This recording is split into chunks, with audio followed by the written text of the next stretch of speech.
Hi, my name is Amber, and I'm here to talk to you about how God has worked in my family and specifically through our finances.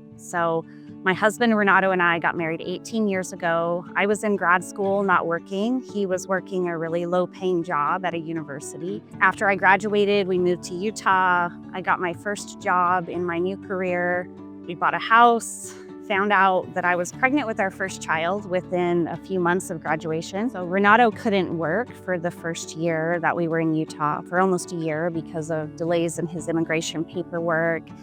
And then the housing market crashed and we were upside down in our house for about 7 years. We had our 2 boys and we really felt like God was calling us to international adoption. And Renato would have started right away, started that process as soon as he felt God leading us to that. But I was always really hesitant because I just didn't see any way that we could do that financially. And I didn't feel like it was responsible to make that decision. So fast forward a few years, after lots of praying, we decided to step out in faith and start our international adoption. So we brought home our little girl from China, and we were able to cash flow our adoption. We paid cash for our adoption, and we didn't get a big bonus. We didn't get a raise or an inheritance in that time. Just God miraculously provided all of that money for our adoption. I took 12 weeks of unpaid maternity leave for all of my kids.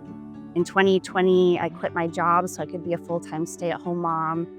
And I say all of this because through everything, we've always tithed. We always give sacrificially to our home church through our whole marriage.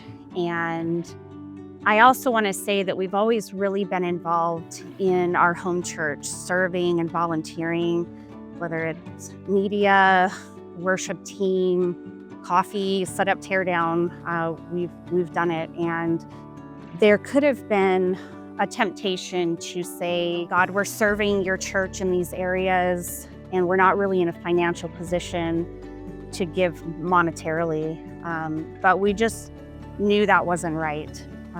Every month when we'd go over our budget, and I'd look at it and just think, this doesn't make sense. There's no way that this is going to work.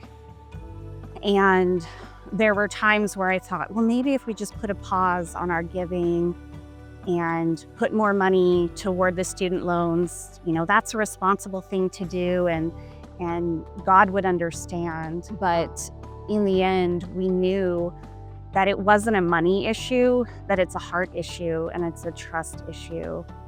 And so through all of that, we continued to give.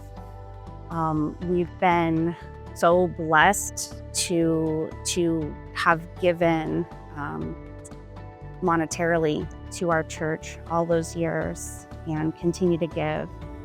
And I just want to say that I promise that if you trust him, he's going to provide for you. He's provided for us through everything that we've done. And we know that everything that we have is God's anyway. He's giving it to us to be stewards of it. And we trust him with our marriage and our kids and our eternity. And so why wouldn't we trust him with our finances too? And so I just want to encourage you, if you're not already giving, start. And God is going to show you that he's faithful in providing for you.